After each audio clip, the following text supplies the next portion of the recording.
Hello. Welcome back to Practically My Monologue. It is a weird day today. It's actually been a weird couple weeks. I mean, god damn.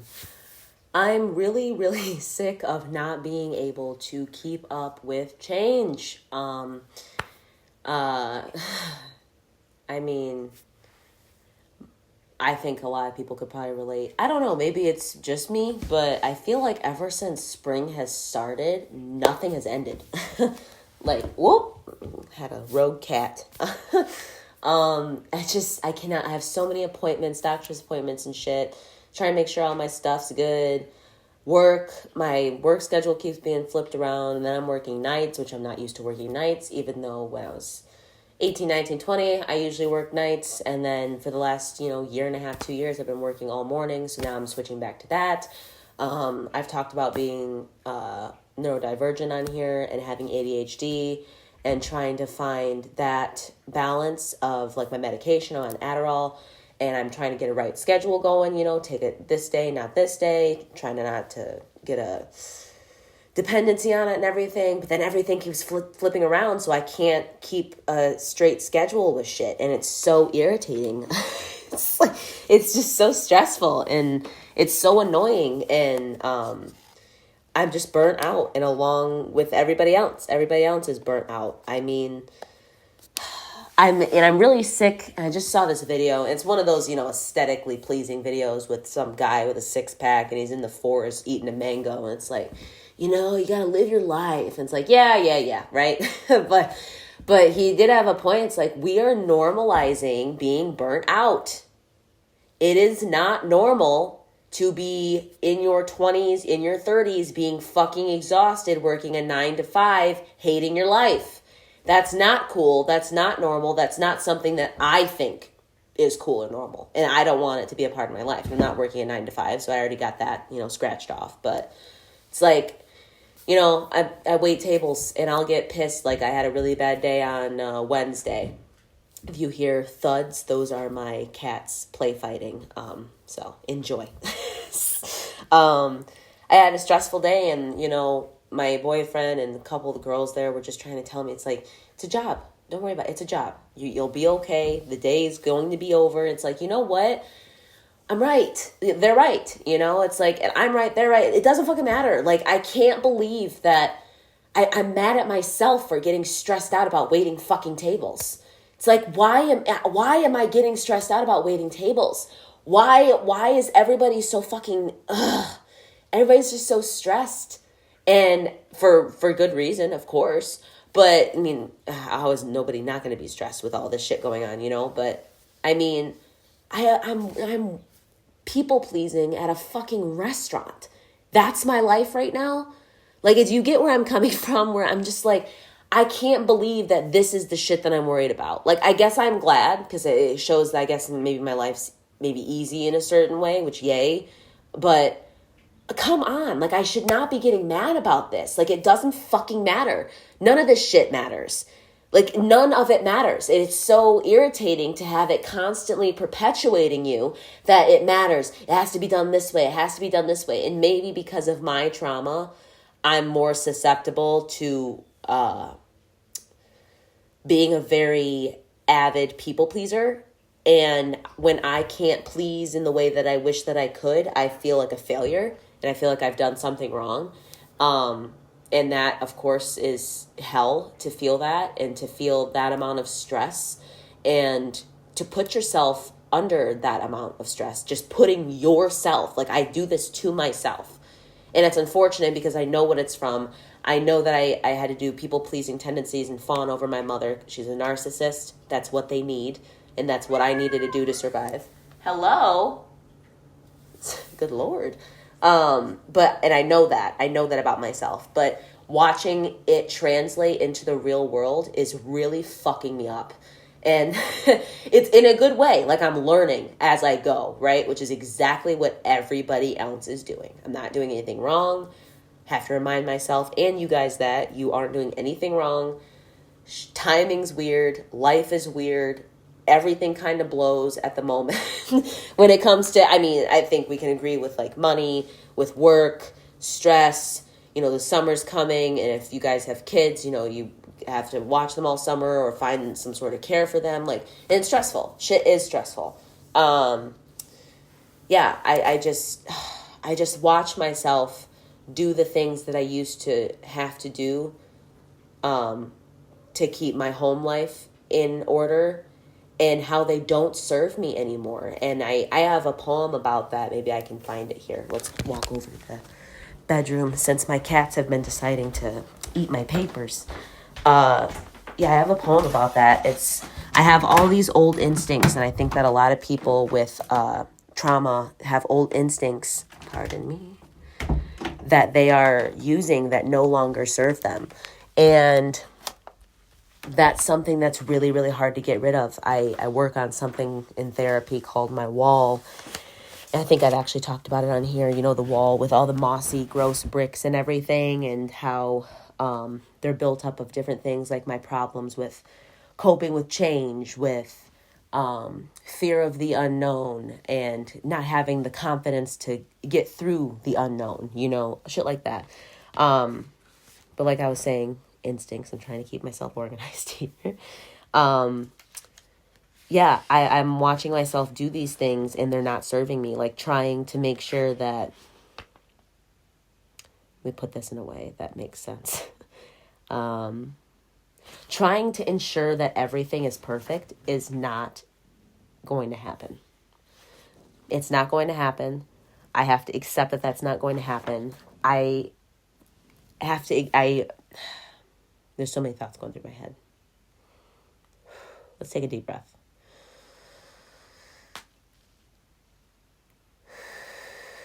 My sports bra just clicked. For so long in my life, I have tried to obtain control over many situations that I'm in. And sometimes, many situations are happening at one time. And I am immediately burnt out and or stressed because I cannot keep up. But it isn't my job to keep up. And with certain things. And it's not always my responsibility. Not everything has to land on me. I know that for a lot of you and me, I'm assuming here, everything did land on you. Everything landed on me. Things were my fault. And, I don't know if I mentioned it on here, if I've just been talking about it a lot recently. When you start criticizing your children, they don't stop loving you, they stop loving themselves. I'm going to repeat that one more time. When you continuously criticize your children, they do not stop loving you, they stop loving themselves. And I saw that a couple days ago, and all I've been doing is resonating with that. And my boyfriend's been showing it to his family. Like, it's so easy to resonate with that when you have trauma. And all that, it's completely true. Because I didn't ever stop loving my mother. I never stopped loving my mother because I couldn't do what she needed me to do. I never did. I stopped loving myself, and I started to feel like a failure. I started to feel like I wasn't good enough. I lost confidence. I lost my self-esteem. There's multiple other reasons in my trauma as to why that has happened. I'm sorry, I'm trying to flip through these papers and find this poem. I mean, this is one actually I can just read right now. This poem is called Manipulative Worship. I fawned over you because I wanted you to like me. I wish I would have known you never really could.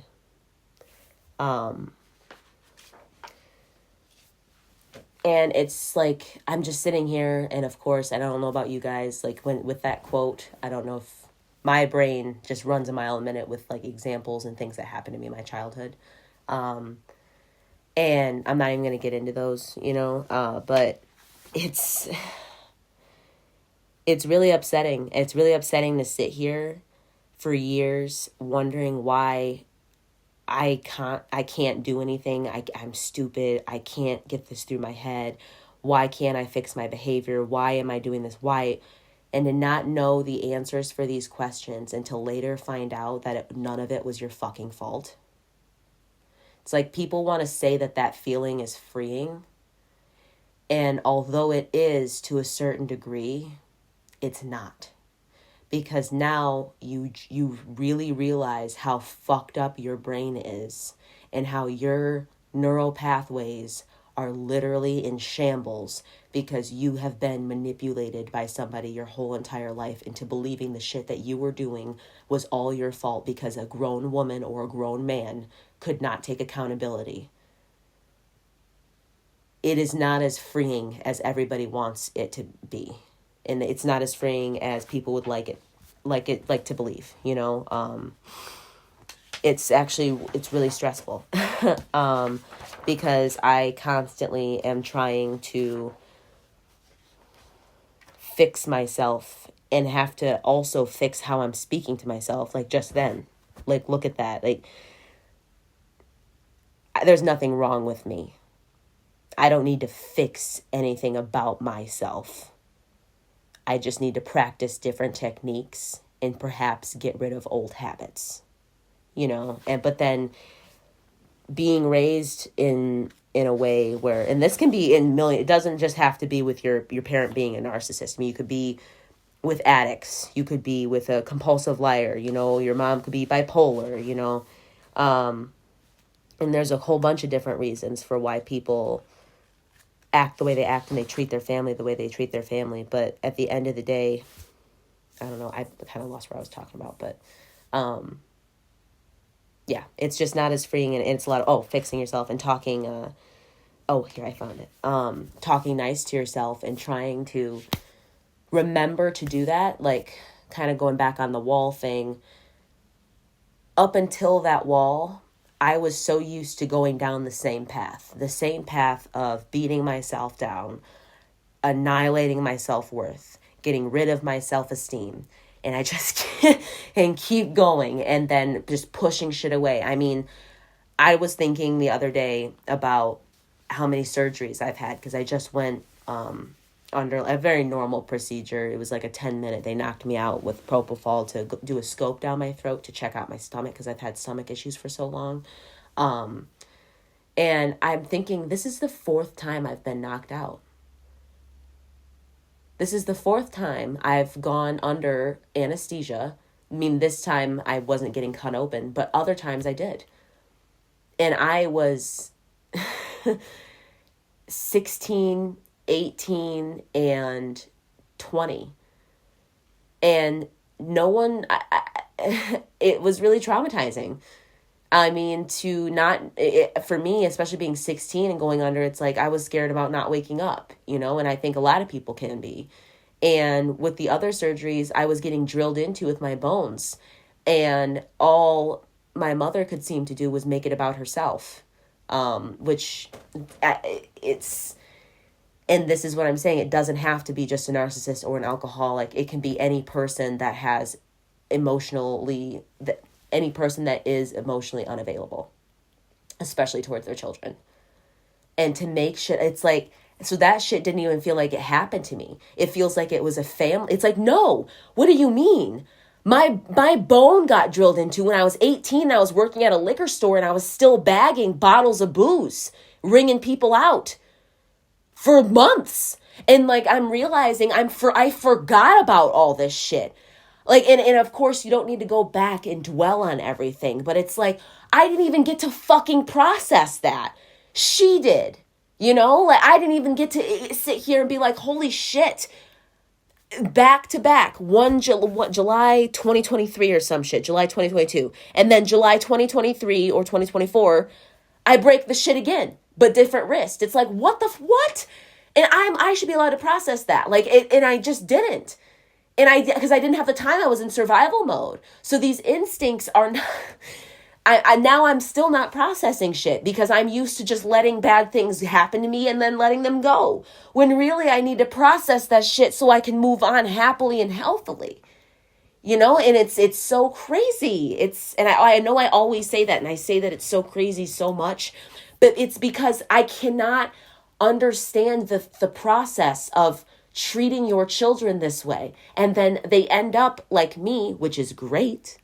I'm not going to say that it's bad, or they end up like other people, other versions, that they can't formulate a fucking thought to save their life because they can't breathe. I felt like forever I couldn't breathe, and I still feel that way because there's so much, I put so much pressure on myself, but then there also is so much pressure to get better. And that's a good pressure. It's something that you want to do, but getting better isn't easy. So I often compare a lot of this to, my mouth is so dry. I compare a lot of this, like healing and getting better, to AA shit, which I find so weird. I don't know why I do that. I think it makes a deal of sense, but helping others and following steps, and they don't have to be, AA steps unless it's you, but your steps, what you need to do, organizing your life into what you want it to be, and I guess maybe I think a lot about AA because I watched that show Mom with Anna Faris and I don't know, Allison Janney or whatever. Funny show, very funny show. But they're, addicts, and they're talking about trauma and what they went through. And the show was it was such a funny show, but it also had, heartwarming moments in it. And I think that with AA comes a lot of need to take accountability for your life, to do things for others, to learn to be a bit selfless. And yeah, I think that has a lot to do with growth too. So I like that you can take different things. I mean, I think my boyfriend actually showed me a video of this guy who wasn't even an alcoholic. He just went to an AA meeting that was for all men just because he needed some support. And it's like, that's amazing. I mean, maybe that wasn't maybe the right day to go because there was somebody sharing an awful story. It's like, and he wasn't even there for AA, but it doesn't matter because somebody was reaching out for help and they went to somewhere where it's credible and something could at least start, you could meet somebody, and I don't know, maybe I'm all over the place. Maybe none of this makes sense. I think that it does. But yeah, I want to read this poem about old instincts. Okay. It's called Fury. My soul houses a tiny inferno, burning steady like a candle's flame, melting perceptions away, igniting power to move forward, burning down old rituals that no longer hold merit, singeing the past for a space for the future. And I'm very glad I found it in a decent amount of time. See, I always do this shit. I just caught myself, and I'm glad I caught myself. I read something that means a lot to me, and I'm about to just ruffle papers and act like it doesn't mean shit. It's like, you know what? I'm allowed to feel, and I'm allowed to take a minute. And I never do, especially with my emotions. I catch myself all the time in therapy, and so does my therapist. I'll be like, but it is what it is. Anyway, I want it. And she's like, well, hold on. Let's just pause right there. I'm like, yeah, probably should. My life should be filled with a lot more pauses. Maybe I'll write a poem about that as well. I'm going to write that down. And this other one. Okay. Let's give myself ideas over here. Yeah, I think the thing is when I read this, I love reading poetry, even my own, other people's, because you look at it one day and it means something to you, and you look at it another day and it can mean something completely different. And I love that because I'm looking at this and I'm thinking, I think of the last year and a half of my life of being the time that I've finally been able to come out and be myself and to start working on myself. But I genuinely always I think I always felt the need for growth, but I was in a home that was so not growth oriented that it was stunting me. And I have so many poems about that, and I think I always had that flame inside of me. I always had that candle burning because I knew I needed to get out at some point, because I don't know if I've mentioned this on here, and I guess it doesn't matter. I can repeat myself all I want. It's my channel. I would often try to picture my life with my family members in it. When I was like 13, 14, you have your first crush on a boy, or you're thinking about, what you want your life to be, or having babies and stuff like that, And I would always try to picture, my mom or my grandmother, my uncle in my life. And it just, they were there, but their faces were not. It's so bizarre. I have an intuition about me that I just love. And I knew that these people would not be in my life.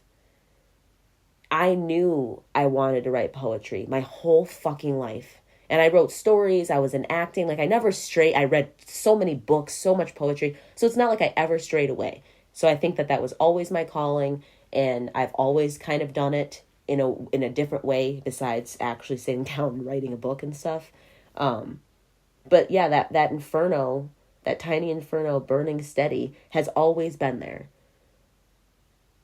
And I think that other people can relate to that, because there's just this feeling of knowing that these people that were supposed to care for you, it's like you see through that shit.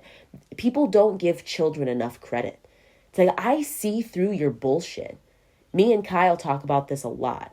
Like, we see through your fucking bullshit immediately. We know when you're lying to us. I can't tell you how many times, I was somewhat young, kind of getting into my teens, I could tell via a text or a phone call my mom was drinking.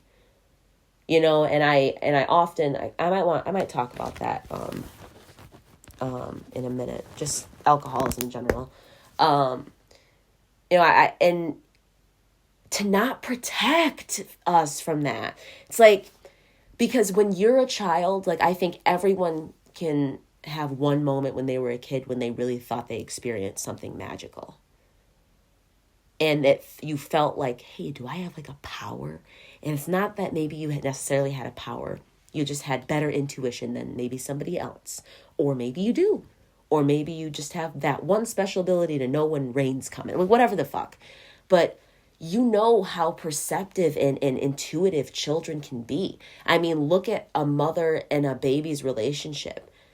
Look at the beckon and the call. Or the call and whatever the fuck. You know what I'm saying? It's she's creating milk because the baby's hungry. She's crying. She can feel that. She can feel that in her chest. There's a connection there. And then to later on break that connection and break that trust, and then believe that, oh, they're young, they're not going to remember, or it doesn't matter, she's young, she'll forget about it. No, I won't. And you know what? I think the purest, most best example is my grandmother and my mother would play gin rummy. When I was 9, 10, 11, 12, I didn't know how to play that. I watched them. And granted, I probably asked a couple questions and stuff just out of curiosity. We were on the train to Chicago, me, my grandma, and my mom. And I said, I want to play gin rummy. And I had never played it before. And I played it. I don't think I won, but I didn't make any mistakes, and they were shocked. It's yeah, children are watching what you're doing. So you need to watch what you're doing. And you need to care. You need to care. And that's a fun example. That's a silly example. I won't even get into the other shit. I won't get into the fact that, my mom would come home from a hard day at work, or whatever the fuck, whatever she's going to deem as something that's worthwhile for having a drink. And then I learned, everybody just drinks. So then that's why when I'm 18, 19, 20, I'm making some of the worst mistakes of my life, and some shit she don't even know about. To this day. It's because I saw you do that, I figured that's what people do. She smokes cigarettes, he smokes cigarettes, she smokes cigarettes. Well, I don't smoke. I've never smoked a cigarette, but I'm just that shit's just normal. That shit's just normal. It's no, there's actually people that don't fill their lungs with tar. It's and that's, do whatever you want to fucking do. I smoke, it doesn't matter. I get it.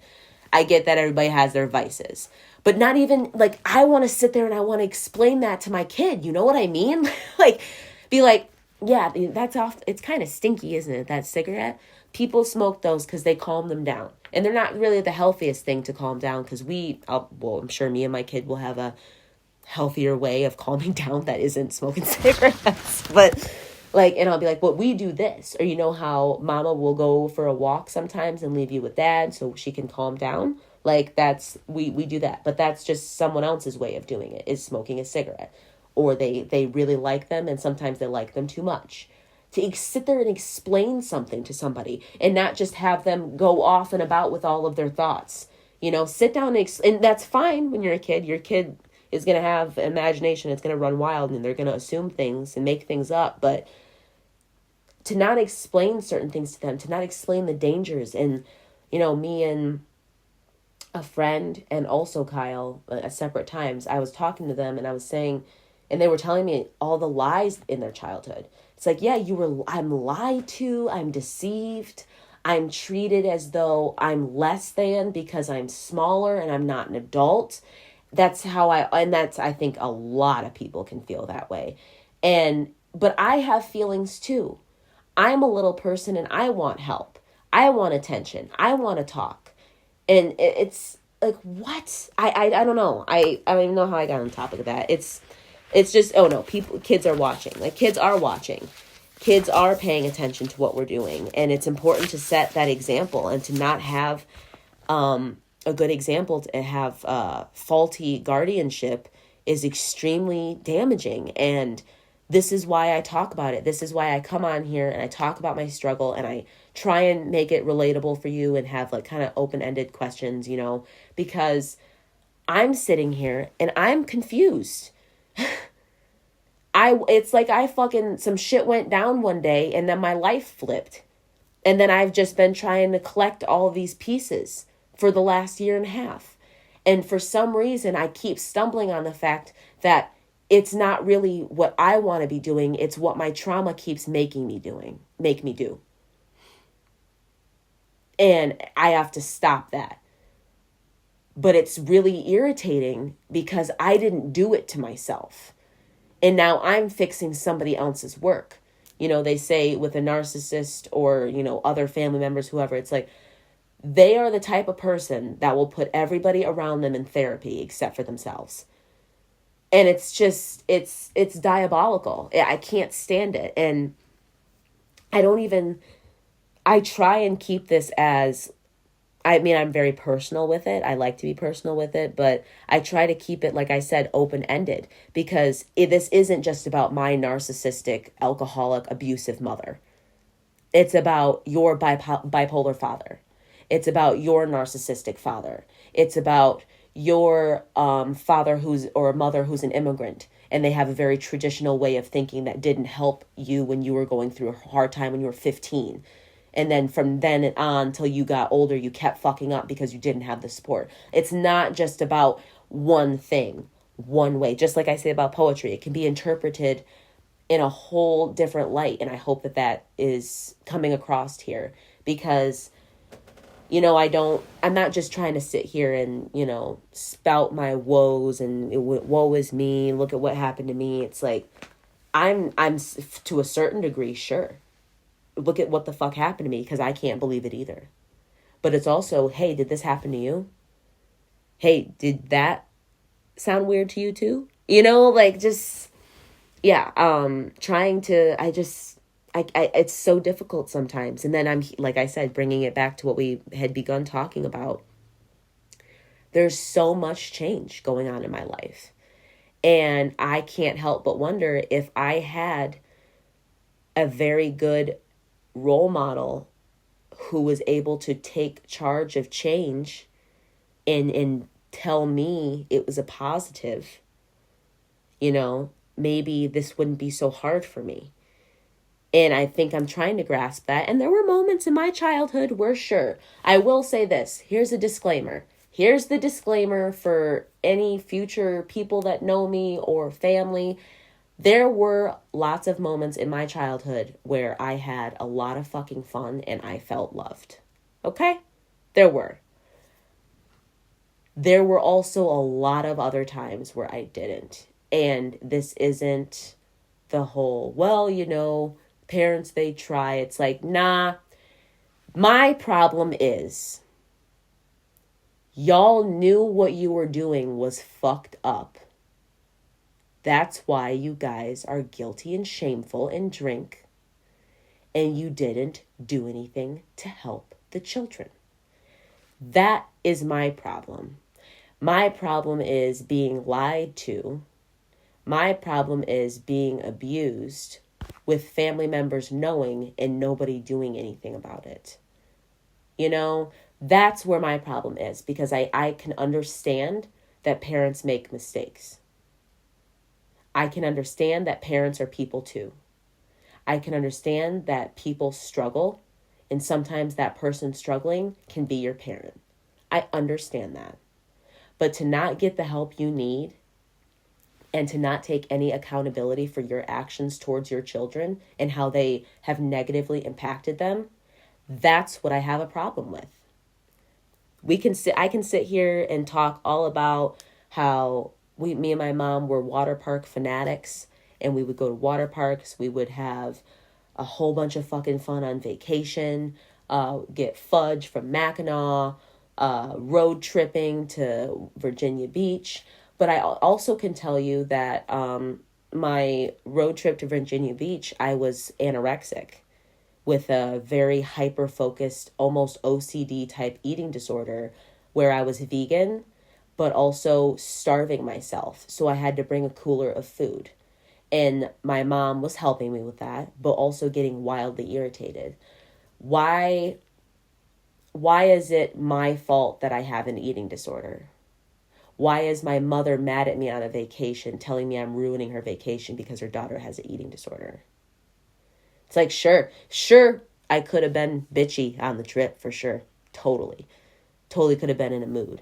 But the reason that I get, and right now I just feel the rage coming over me, but I'm going to let it wash. I'm letting it wash over.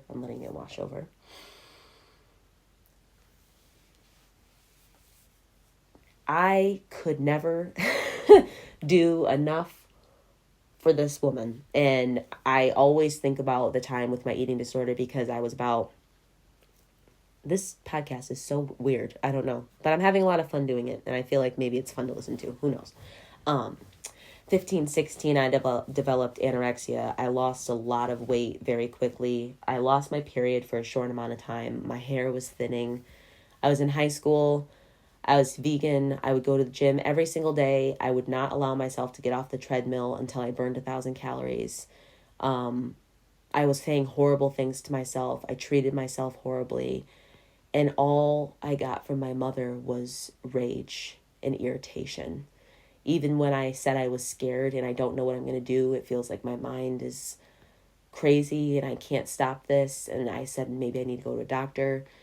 It was rage on her face instead of concern. And that is my issue.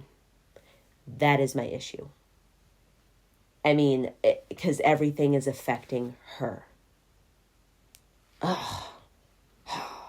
It's like, you know what? Why'd you have kids then?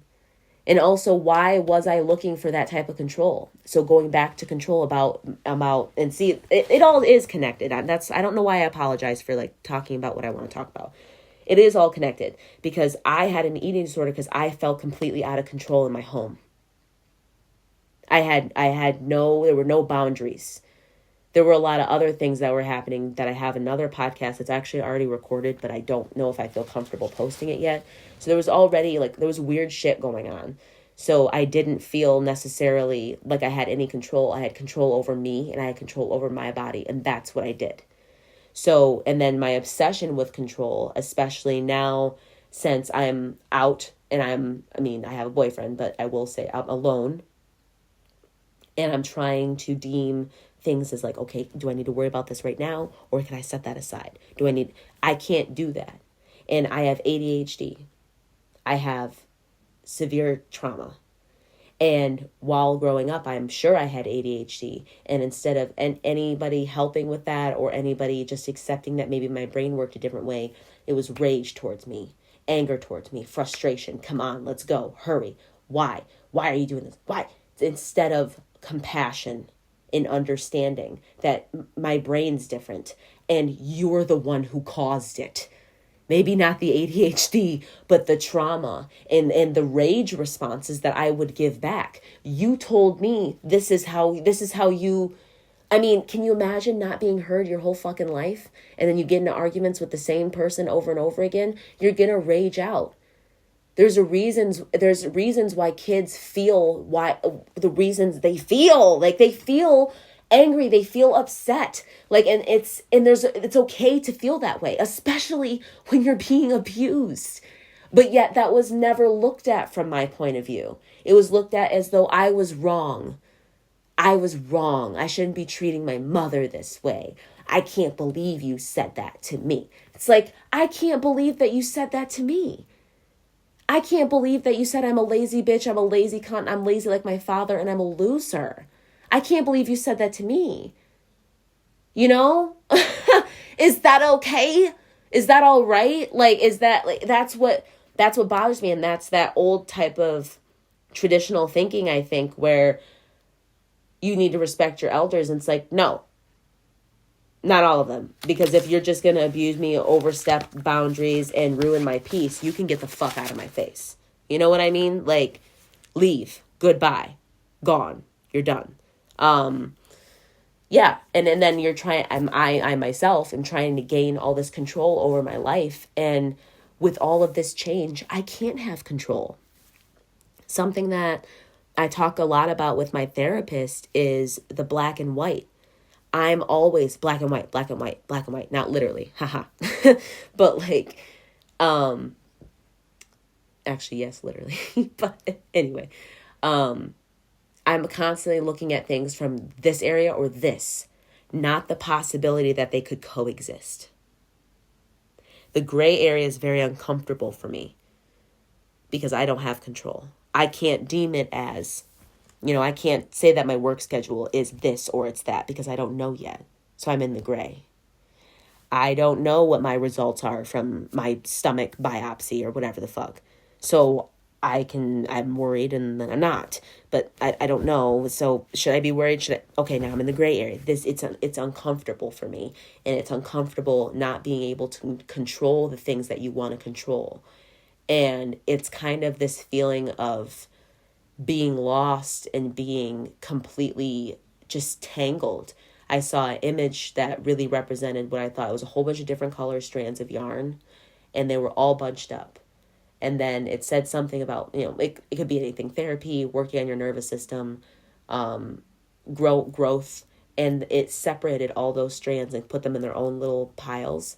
And each strand was labeled an emotion. So anger was red and sadness blue, whatever the hell, But they were all tangled up. And that's how I feel. I can't sort out my emotions. I can't sort out anything. I'm trying to gain control but lose control because I know I can't control things. But then, well, what can I control? What can I not do? Because I've been under somebody for, I'm going to say 19, 20 years who told me what I should and should not be doing my whole life instead of guiding me into making my own decisions. So now I'm over here and I don't know what the fuck I'm supposed to do. And I think that's where my rage comes from. That's where I get so fed up with myself and fed up with life because it almost feels hopeless. And I want to say right now it's not, because hope is something you have to have when you're going through shit like this. But it's got to be in there. And even on my darkest days where it sucks, I still know that, hey, you've had good days. You can have those again. You can have them. And now it's like sad even thinking about it, because up until like 6 months ago, I hardly had any good days. Like every day was filled with this like fog and questioning and doubtfulness of myself. I had low self-esteem, low confidence, and didn't believe in myself. And on the days where I have good days, I feel like I'm possible. I'm possible. I can do this. And I guess you just have to kind of accept that. But it's really hard to accept that you have to fix shit that you didn't do to yourself. I mean, it would be different, like, if I was an addict. And even then, still, though, like, you have trauma. You have to work through the trauma. And the reason people are addicts is because of trauma. Like, or then there's the certain few that really just like drugs.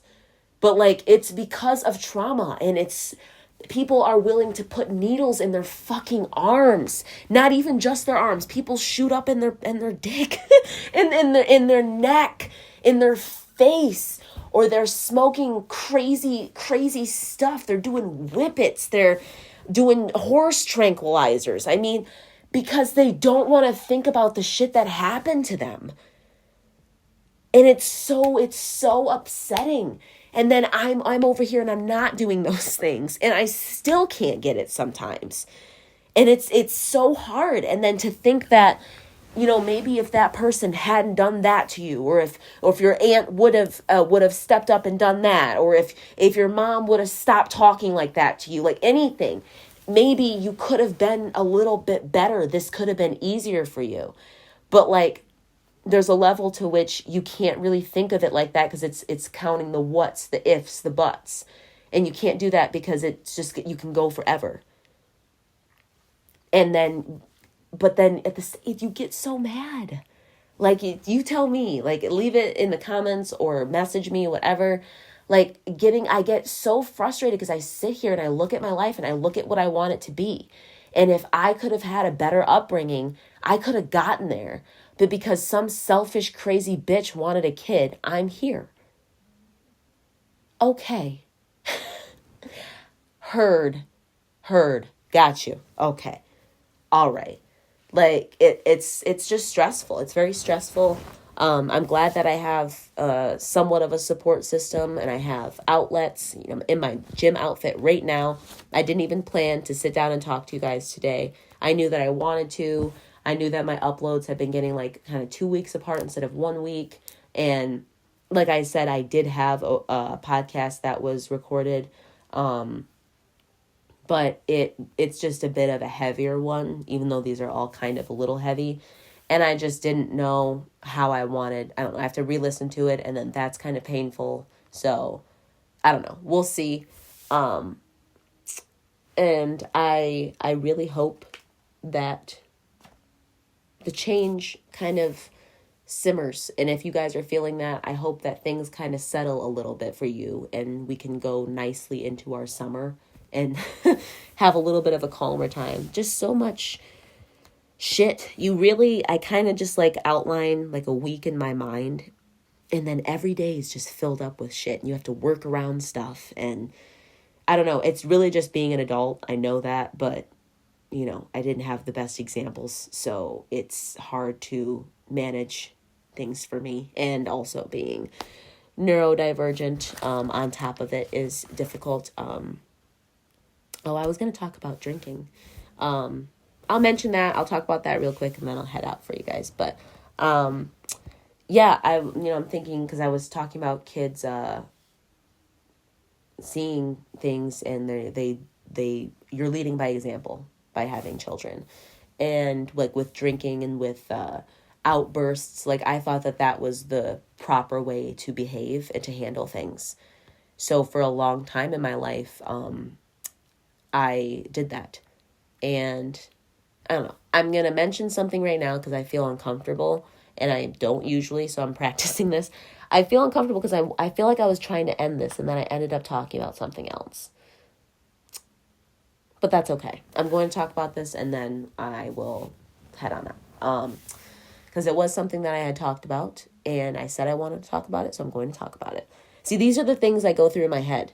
Is I try and validate what I am allowed to do when it's my fucking channel, my time. I have the time, and I'm over here like manhandling it in my head, trying to make it okay when it is okay. That's my big dilemma. Is it is okay, but I have to tell myself that it's okay. It's weird. It's like imposter syndrome. It's bizarre. I don't know. Maybe I'll get into that next episode. But yeah, I just see the drinking, and especially as I got into high school too, it got really bad with my whole family. And seeing your mother sloshed, like to the point where she's stumbling, she can't talk correctly, her eyes are glassy and like rolling around, and it to see that shit, there's a definite level of selfishness to addicts and alcoholics because they believe that their actions don't affect anybody but themselves. And and I actually heard that recently from somebody, and I don't believe that. Especially if you have children. Especially if you have children. To sit there with your 15-year-old daughter and be wasted, and this is the time in my life. I'm in high school. I'm the only child. I don't know. High school was horrible for me. Like, after I'm looking back on it, it actually took me a minute to realize that high school sucked for me. Because I was such a good masker. I could just mask anything. And I was such a good masker because I was gaslit into believing that the shit that happened actually didn't. So I really was just walking around naive as fuck. But yeah, seeing your parent fucked up is something that you really never get over. And it really makes you lose respect for someone that you really loved and believed had authority, because you're seeing them at such a weak moment that it's hard for you to even value them as your parent. All you feel is like sadness and rage, and you don't understand why it must be so bad for them that they can't be who you need them to be. Because when my mother would drink, she would turn into a completely different person. And I really think that if she was just a narcissist and not an alcoholic, or just an alcoholic and not a narcissist, I might have a relationship with her. But, given the things like the future podcast I might upload, I don't really think that I could.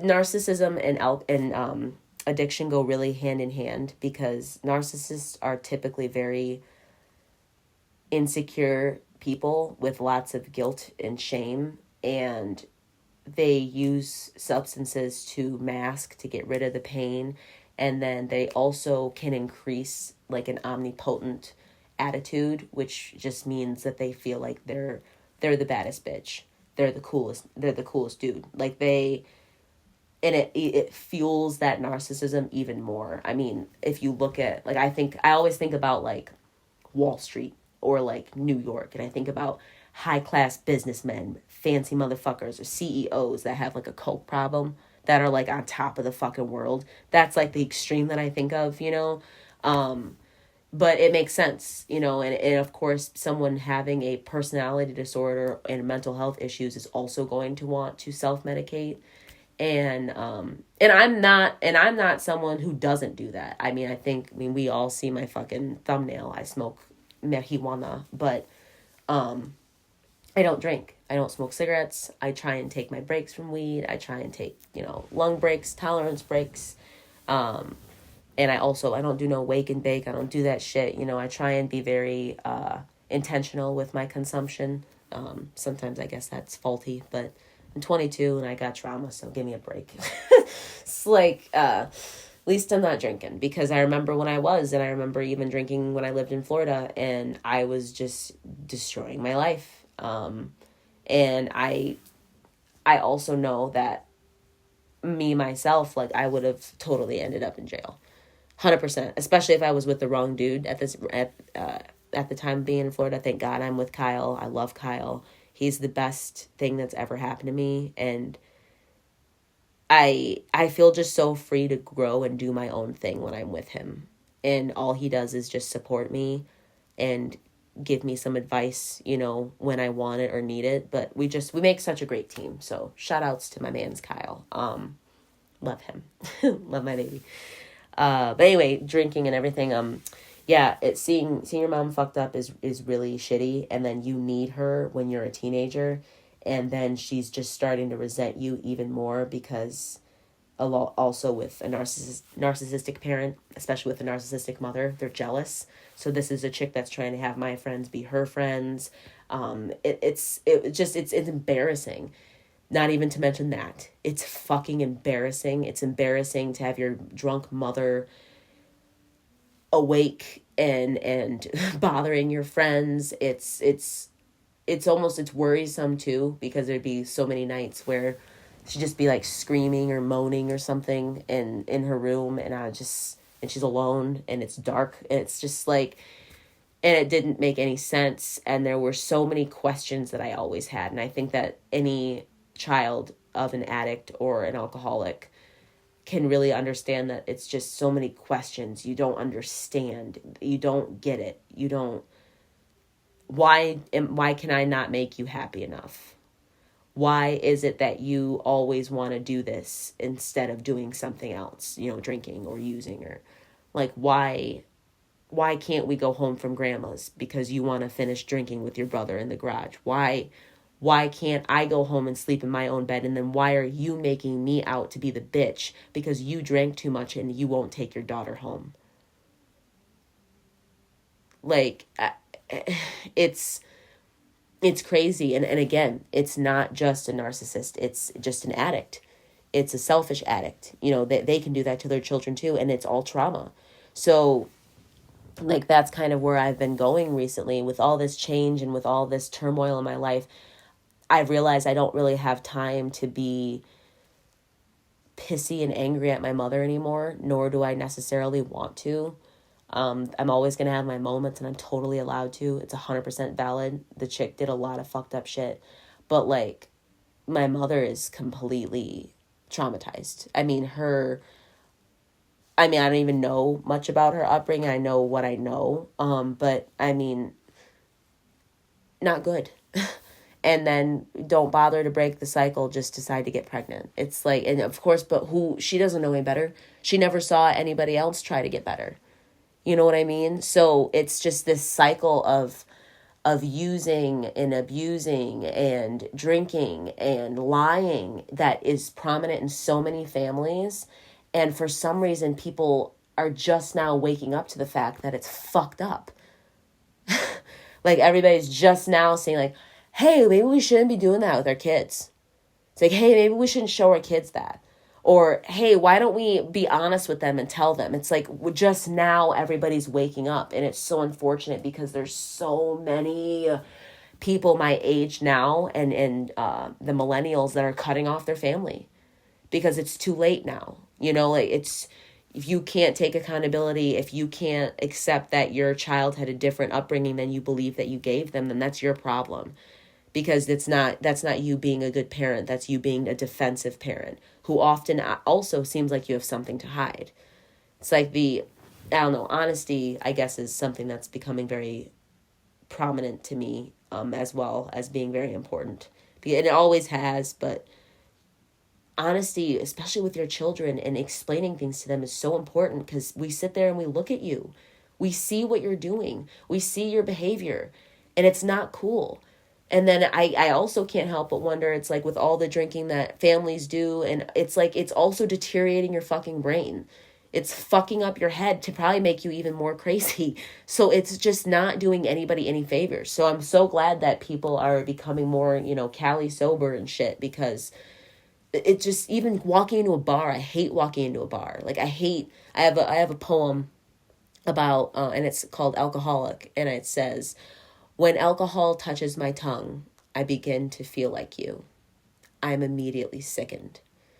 Because I think I might have talked about this in my last episode. You begin to like feel like your parent. Like, I don't know if you guys understand that, but like, there'll be certain mannerisms that I do and I feel like my mother. And when I drink, or like when I smoke a joint, like a certain way, like with it certain in my fingers, it's like I feel like her, like immediately. And it's so bizarre and uncomfortable. And it didn't have to be that way if the example would have been set. So, yeah. Deep as usual. Heavy as fuck as usual. yeah, I don't know. I guess I had a lot to get off my chest. I've been stressed. I have a lot of ideas. I don't know. I feel like I ramble too much, but I don't know. Hopefully you guys enjoy it. I try to keep it around an hour so it's not, going berserk. But yeah, y'all take a break from drinking. like I don't know. I have those so many images of family members and people that, that I'm still friends with just drunk, and it's so unappealing to be around somebody that's just, sloshed. It's different when you're having mimosas with your girlfriends at brunch, but even myself, like, I know I can't do that. Like, I'm not going to drink. Like, I cannot tell anybody when I've had a drink. I know it's been over 2 months, if not more. Because even then though, I was only having like one or two, but there's just that urge for me to go and get wasted. So can't do it. As I will keep myself low, and I want to levitate, I want to get to where I want to be. And I don't think that for anybody especially that has trauma, or anybody that's has addiction, is drinking is never the way to go. But there's certain people that can totally handle it, and they can be really good with it, super chill, and not have those problems. But it's also a bummer that I'm now so susceptible to that, because of just family, with trauma, with even with ADHD. A lot of people with ADHD are chasing that dopamine, so a lot of times that's substances. Guilty of that a little bit, with myself, but I'm just glad that I'm not drinking and taken from the earth, trying to give back, about to plant this garden bed. But I hope all of you have a wonderful, I guess it's Friday that I'm recording this, good weekend, have a good next week. And I hope, like I said, everything starts to simmer down and we can slowly glide into summer and have a good time. So thanks for listening to my crazy ass, and have a great day.